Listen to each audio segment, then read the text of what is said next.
Take two. Hey everybody, Tracy Lee, Self-Love Life Coach, coming to you from my home office now from my cell phone because with Suki squeaking in the background. Suki is needing a little love this morning. So I wanted to chit chat a little bit with you about I love myself, and so instead of thinking the thought, it's going to be hard, this is going to be hard, I think the thought, what if it was easy? So this has come up a couple of times. One of my clients was in town this weekend from California, and before she left, she was talking about lamenting, complaining about, bemoaning the fact that when she flies home, she has to fly to LAX, and then she has to change planes, and it's always difficult, and it's a tight turnaround, and it's, you know, like she has to get off the plane and go to another terminal and get on a bus. And I said, yeah, but what if it was easy? And she said, well, that'd be nice, but it's not likely. And I said, yeah, but is it within the realm of possibility? And she said, I suppose it's within the realm of possibility, and that's all the universe needed. Hey, Gigi, that's all the universe needed.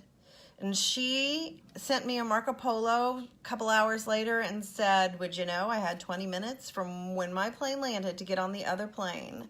And I remembered what you said. And I got off of my plane, and the next flight I needed to get on was 20 yards away. Didn't have to change terminals, didn't have to get on a bus. She let it be easy, just the possibility of it being easy. Good morning, Cindy. And so this morning I was talking to a friend who was asking for good juju, good thoughts around, hey Joelle, good thoughts around a conversation she was going to have that was going to be difficult. And she said, send me good thoughts because this is going to be hard. And again, I said, what if it were easy? What if it were easy? You guys can play with this as much as you want, but notice when, and I do it too, I totally do it. Like when I think about moving, right? When I think about packing and moving, I'm like, oh God, moving is so hard. But what if it were easy? When, you know, and the more people you can get in your juiciness of what if it were easy and what are the other possibilities, and are there other possibilities other than it's going to be hard, the more powerful those new thoughts are. And I'm going to give you a bigger example. My mother, when she was alive, moving was never easy for her. Ever, no matter where we moved. If we had moved her to the Taj Mahal, it still would have been hard.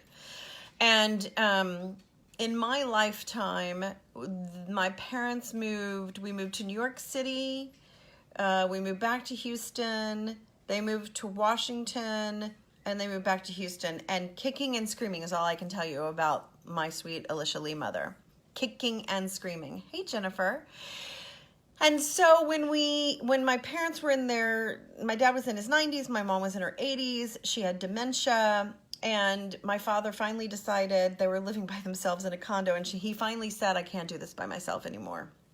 And we found a lovely place to move them to, an assisted living place that was lovely, and then we all braced for turbulence, as my friend Varian Brandon taught me this weekend. Braced for turbulence, because Alicia Lee never moved easy. And Lord knows when we tell her she's moving from her own home to an assisted living place, hold up everybody, it's gonna not be nice. It's gonna not be pretty. And my mentor, Louise Laffey, helped me shift that into the possibility, just like I helped my client yesterday into the possibility of what if it might be easy. And so I started to hold on to that. What if in the realm of miraculous, what if we can gift my mother with the notion that all of the hard moving is over, and what if it were easy? And so at the time I said to my sister, can you hold with me the possibility of what if it were easy? And she gets it. And she said, yes, I can hold that. And then we had to talk to my dad. He's in his 90s. He was in his 90s at the time. Daddy's like, oof, I'm not looking forward to telling your mother, and this is not going to be pretty. And I looked at him and I said, Daddy, what if it were easy? And he said, well, that would sure be nice. So now he's on the bandwagon of possibility, right? Wow, that would be nice. And I'm here to tell you that those three people in alignment with the universe and all the realm of possibility, when we told Mother while she didn't like it, what I heard her say was, I'm trying to wrap my mind around how I'm going to do this. Good morning, Amanda. I'm trying to wrap my mind around how I'm going to do this. Not heels dug in, I'm not doing it, he can go, I'm not going, which is what we had heard before, right? So what in your life do you do habitually that's hard? What in your life, how many times can you catch yourself in the thought, ooh, this is going to be hard, or I'm not going to like this, or this is not going to be what I want it to be? And can you shift your thinking just to the realm of possibility? You don't have to imagine all of the grandeur. Joelle didn't imagine the friggin' gate was going to be 20 yards away and she was going to have time to wait and pee if she wanted to, right? She didn't give it that much detail. She was just open to the possibility that it could be easy. What if it could be easy? You find, oh yes, your flight yesterday, just like your flight yesterday, right? What if it could be easy? You follow me? That's all. We just have to be in the awareness of that when we shift our thinking just that little bitty bit. I was coaching yesterday morning self-love masterclass, and one of my clients, I said to him, imagine you're on the seesaw. You're on the fulcrum of the teeter-totter with one foot on this side and one foot on this side, and you're standing in your power where your emotional core and your physical core are strong. And you realize that you are the one who tips the teeter-totter to the fear side or to the courage side or to the this is going to be hard or what if it were easy. We are actually in control of our emotional body when we can become aware of it, right? So the first feeling that bubbles up, let it, speak it, say it out loud to people. Say it out loud to your tribe of people who are sitting around watching you, and let them see and help you hold a higher vision. And where can you hold a higher vision for the people who are speaking to you? Right? I was talking to a really good friend of mine. She's talking about her husband and all of his objections and all of the things that are difficult for him. And I'm like, yeah, I get it. We all have resistance. Can you hold a vision for him and whisper the possibility of a vision for him of what it will be like when he's in flow instead of resistance? He doesn't have to know how it's completely going to go. But can we just be open to the possibility? Because what I really believe is many things. The etymology of the word abracadabra, which is one of my favorite words. Abracadabra means that which I speak becomes true. That which I speak becomes true.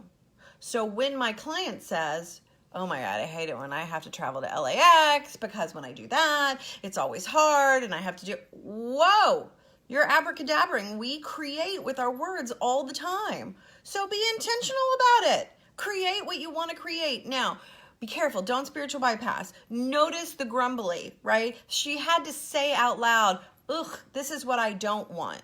Or this is what I am feeling. And what I desire to feel is this, right?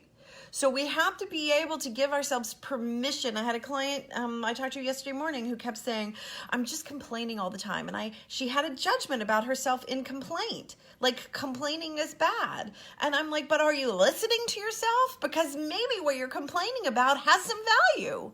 Maybe there's something you need to hear your complaining self saying so that you can shift into the realm of possibility. Is this landing for you guys? Is this making sense? Are you following me? It seems really simple. I get it. And it so works. Because here's the thing, our physical bodies cannot tell the difference between something imagined and something real. Our physical bodies cannot tell the difference between something imagined and something real. So when we are thinking a fear thought, our body will start to produce a fear reaction to the fear thought, right? It's like the whole thing about hey Martin, if I get you to imagine a lemon and what a lemon tastes like, your salivary glands will start to pucker and do just like you have a lemon in your mouth, but you don't have a lemon in your mouth, right? So How can you begin to think the thoughts that will cultivate the life you want to live? Hey, George. How can you think the thoughts that will begin to cultivate the life you want to live? Now, I have finally figured out how to say relatively succinctly what it is I do for my clients. Okay, and this fits in. I help my clients discover the thoughts, beliefs, patterns, and structures that aren't loving, and rewrite them to be loving thoughts, patterns, beliefs, and structures so that they can live a life they love. So for my client who was saying, I don't love it when I have to, I see that you have something there, Joelle, I'll read it in a minute. I don't like it when I have to change terminals and get on a bus and it feels tight and I feel stressed. I don't like it when that happens. Okay, great. That thought isn't a loving thought. The thought, it's going to suck when I get to LAX, isn't a loving thought. What's a more loving thought? The more loving thought is there is at least a possibility that it won't be like that this time. Every time I begin, hey Leslie, I'm trying to read this on my phone, Joelle. Every time I begin to feel I've overscheduled myself, I'm going to make a mistake. I remind myself it always works out and I don't need to worry. Right. It always works out 100% of the time. It's never not worked out, right? And one of the things that I teach my clients is your relationship with me should be the easiest one you have. It's where you get to make the scheduling snafus. It's where you get to say, I'm running 15 minutes late. It's where you get to say, you know what, Tuesday doesn't work for me this week. Can I do it on Friday instead? And you get to learn that you ain't gonna die. And neither am I. Do you know that no one ever died from disappointment? No one ever died from disappointment. And we spend so much time running around trying to make sure that the people in our lives are not disappointed. Most of the time when my clients really lean into that edge and they go, you know what, Tuesday doesn't work for me this week. Can I do it on Wednesday? What happens is I say to them, oh my God, that's perfect for me too. And they're like, whoa, really? And I'm like, yes, that's how it works. So sometimes when we need to be in that place, and we open ourselves up to the realm of possibility. What if this was great for the other person? What if this is exactly what the other person needs too? Hey, Randall, do you follow me? Right? So we're going to begin to imagine a far more loving, enjoyable existence. One filled with ease and flow. And if you really want to play big, how about delight and joy? So you begin to imagine and then have the courage and the vulnerability, like Brene Brown talks about, to speak that which you notice that you're feeling or thinking, and oh, hey, what I'd rather have happen, my preference is, what I desire is, and speak it out loud to people who know you and get you, people in your tribe. That's the magic elixir for me. Abracadabra, that which I say becomes real. So I bestow all of this gold upon you people today. And I thank my clients and the universe for letting me see the repeated pattern of, oh, I'm speaking into existence that which I don't want to create. All right. How can I speak into existence that which I do want to create? You got it? So my prayer, my wish, my desire, hey, Robert, is that this, me, you watching me, helps you feel a little more empowered to create a life you love today, right this minute.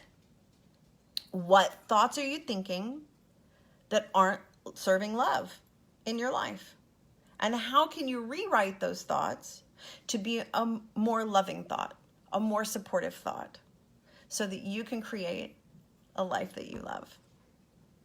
That's my little quickie for today. Big love from my big juicy heart to yours. See you soon.